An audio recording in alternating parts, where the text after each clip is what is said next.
This is TCR, TroyCommunityRadio.com. I'm Clint Myers on 107.1 WTJN on this Saturday morning. Time again for the Mayor's Report, and with us, no one else but Mayor Michael Beamish. And good morning to all the listeners out there. Certainly good morning to you, Clint and David, for what you both do to promote our city.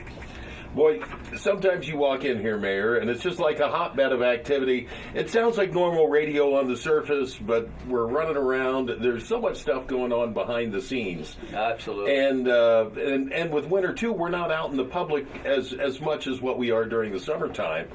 But explain how this works with the city's pretty much the same way. Well, we may not have the outside activities and events that we normally do in the spring and summer and fall, but it doesn't mean that we don't do a lot of visioning, planning, looking forward to a future in Troy. Winter's dormant. Let's face it, it's kind of drab. A lot of people stay inside, and, you find those inside things that you can do. Absolutely. And you plan and you look forward to what you could do this summer. And that's what's happening. And I want to share a few of those things that are going on so that people can stay informed as to what's going on that will be looking towards the future of Troy. But I got to admit, this winter's been crazy. Yeah. We've had everything. We've had winter storms, with thunderstorms, snow, ice, thunderstorms, rain. I mean, this winter season has certainly been a unique season.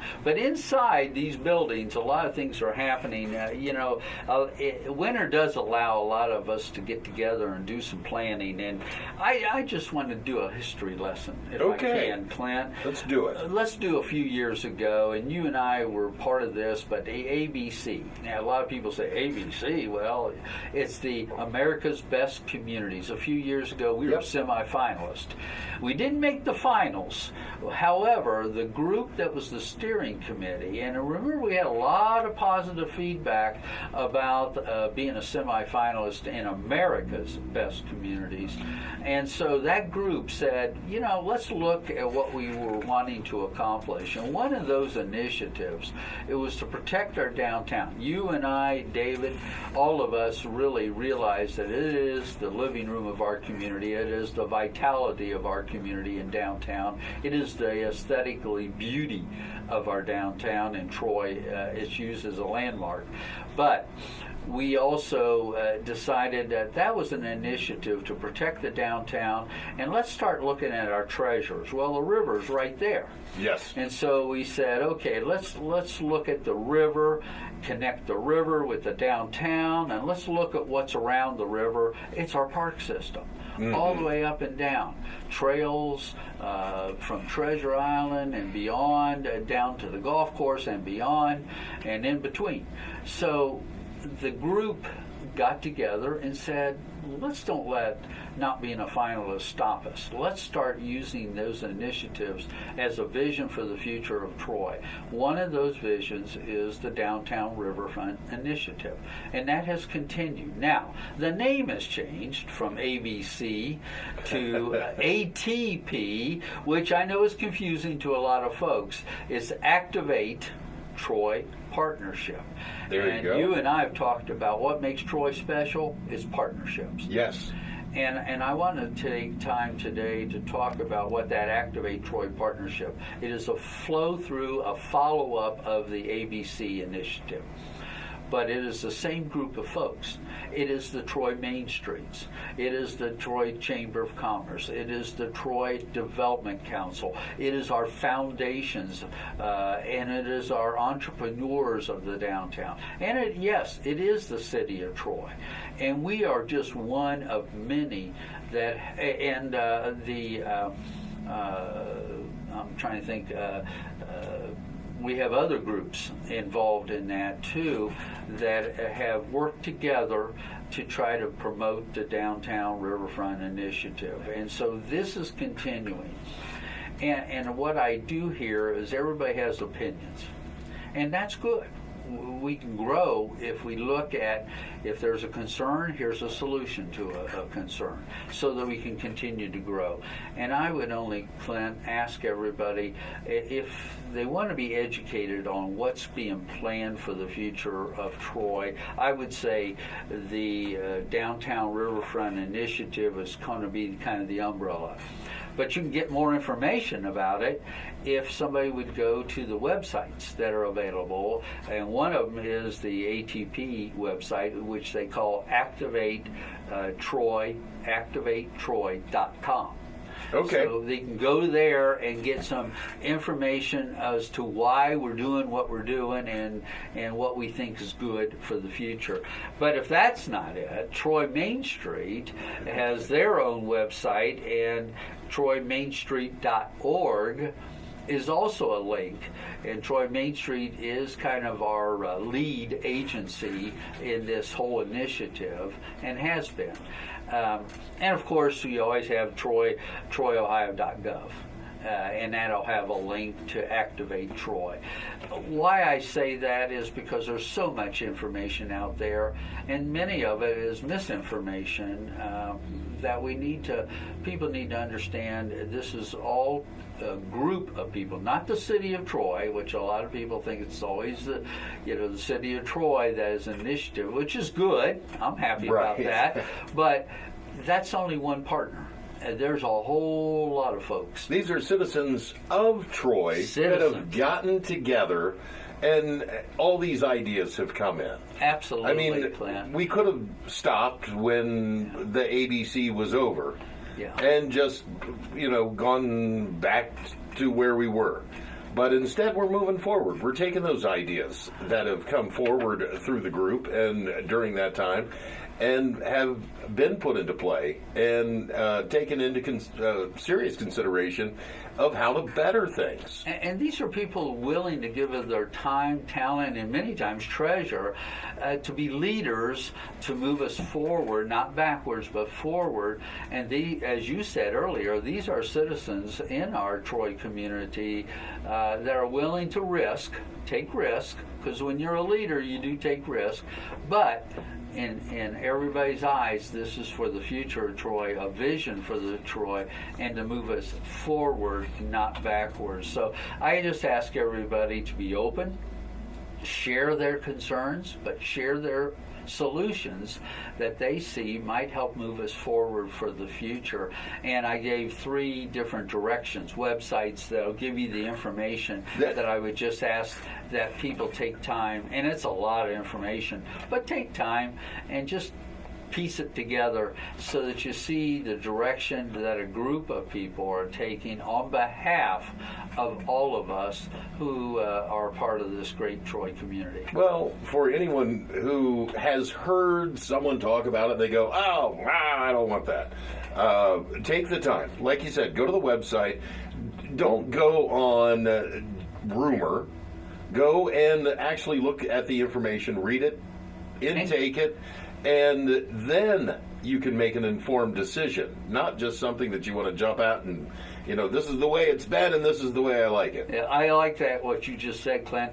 And I would also add, if you do have questions, if you do have concerns, I've tried to identify the agencies, the groups, the partners that are involved in this project. And when you look at those, you've got to see that collectively they represent Troy. And so ask them a little more questions about why we're doing what we're planning to do. And while I'm at it, I mentioned Main Street. I got to give a big shout out to a Main Street organization. They brought in Nicole Loy. She's doing a great job. I love her enthusiasm. She's come in and she has great ideas, but she really has bought into this. Downtown is the living room of our community, and we need to keep the vitality going. So the board who hired her, I think, has made a good decision, and I want to give a shout out. And to add to that, just most recently, Main Streets around the state are under the umbrella of the Heritage Ohio Association, which is kind of the umbrella that accredits Main Streets. And it didn't take them long to re-accredit our Troy Main Street. Wonderful. For their activities, their events, their planning, and the things that they've done to try to keep Troy downtown with vitality and enthusiasm. So, well, that's what we want to. We want to attract people to the downtown. Absolutely, and that's always been a mission of mine, is to protect our downtown. And I think we've done a great job. We're over our first floor fronts. I think we're well over 90%. We're really doing some things with the second and third floors. There's a lot of entrepreneurship going on, and a lot of thinking about bringing people to live downtown. That's great and exciting too.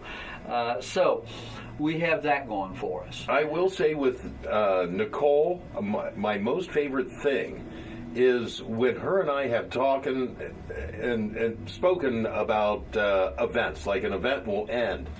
She is immediately thinking, and I don't know how many times I've heard her say it, well, next year I've got an idea, and she's already thinking ahead into next year. So I think we've got someone who is happy to be a part of the community and is anxious to get that involvement. And she's very active in Yes. our downtown riverfront initiative. She sees the power of what we're trying to accomplish, and given opportunities, I think she will be a great leader for our Troy Main Street organization, and a kudo goes to them for being accredited.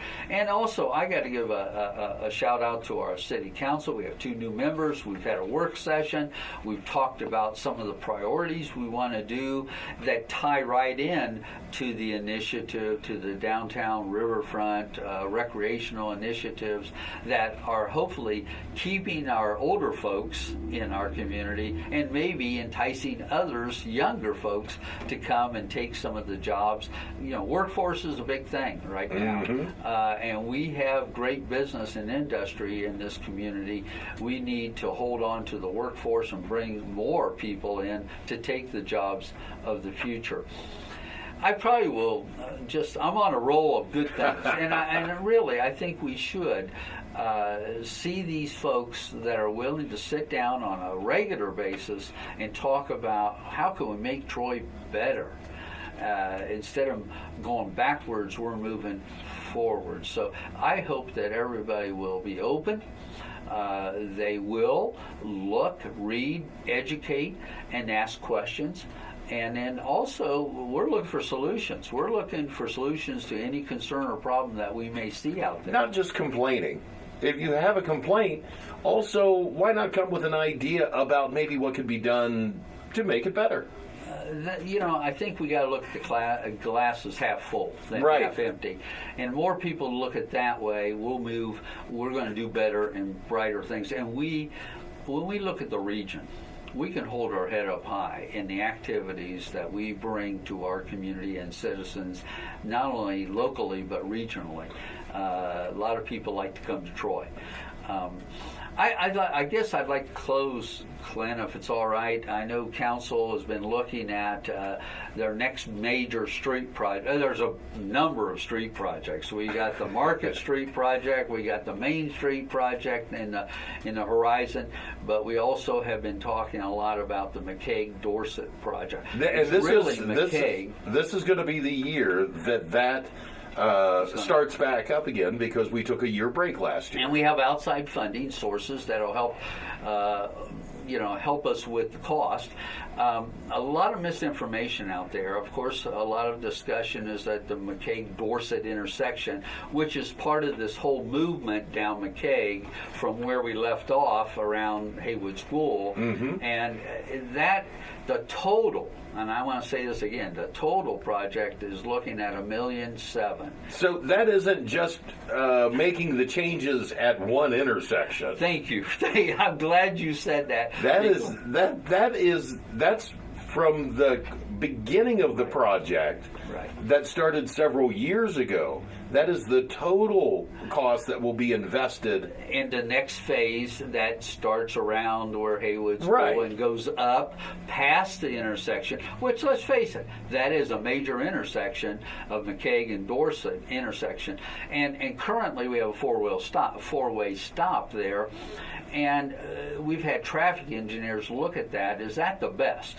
And most people are saying that's probably the worst of the choices that we have available. I would say that is now the worst intersection that we've got in town.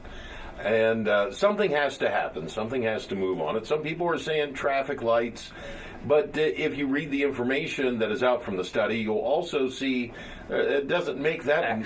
Yeah, it's still gonna back things up where the roundabout can help keep things moving. The roundabout is preferred by the traffic engineers, not by the mayor and council, even though we're discussing that, because it's our project, but we're listening to the experts, and they're showing that will help slow down traffic, which has been an issue that I've heard.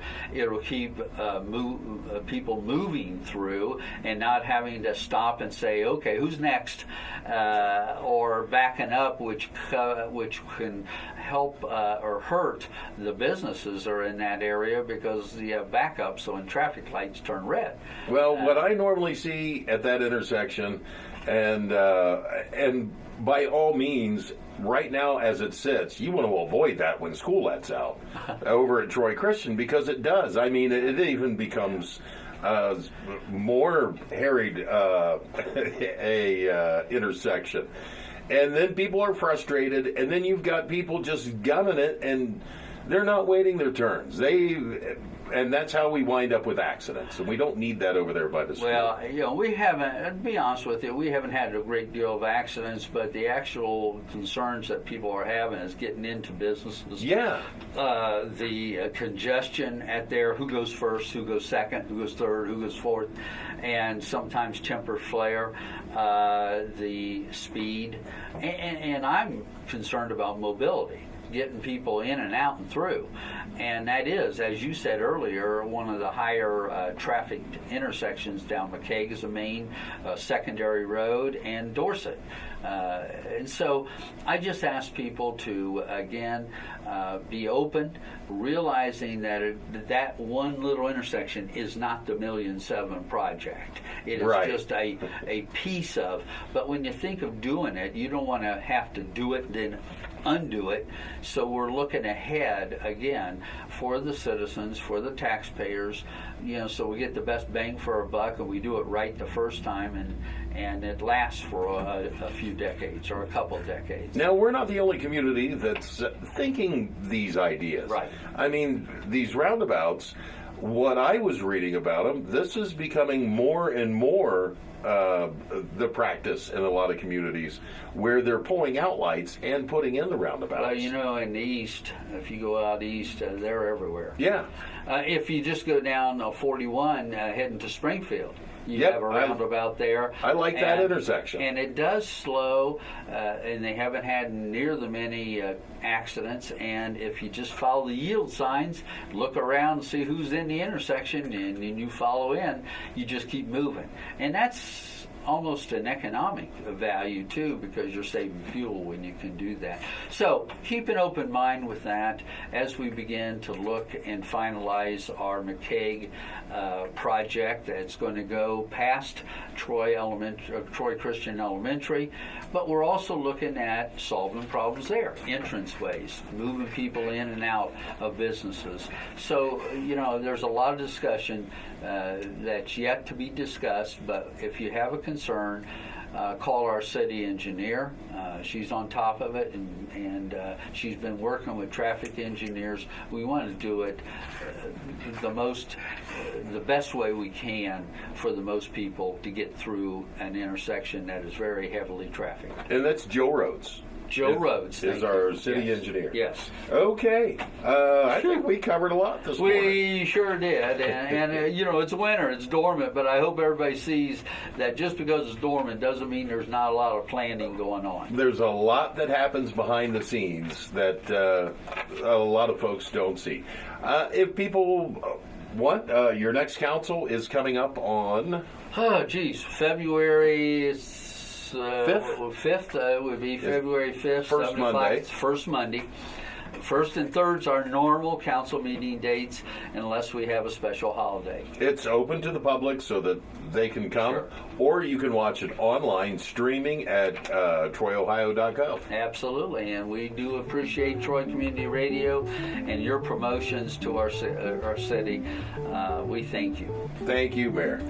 This has been the Mayor's Report with Mayor Mike Beamish. I'm Clint Myers on 107.1 WTJN.